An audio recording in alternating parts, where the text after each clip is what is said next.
মুসলিম শরীফের 300 নম্বর হাদিস। বোরাক শব্দের অর্থ দুইটা। এক নম্বর অর্থ হলো বোরাক শব্দ, বোরাকের অর্থ হলো বিদ্যুৎ। বিদ্যুৎ কেন বলা হয়? বিদ্যুৎ যেমন অত্যন্ত গতিতে এরকম ভাবে চলে, ঠিক বোরাক নামক এই বাহনটার গতি এমন ছিল, তার চোখের দৃষ্টি যেখানে যায় পড়তো ওই জায়গায় তার পা যায় পড়তো। বলেন সুবহানাল্লাহ।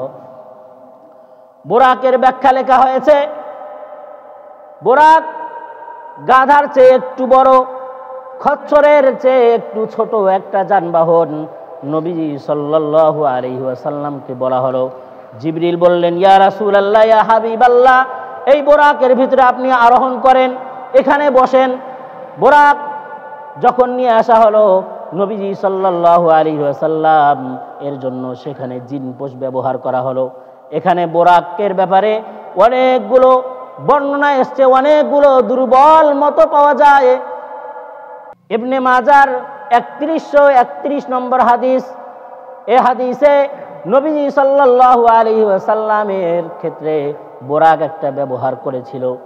জিবরিল আমিন দেখলেন বোরাক এরকম ভাবে লাফালাফি করছে, বোরাক নবীজিকে উঠতে দিচ্ছে না।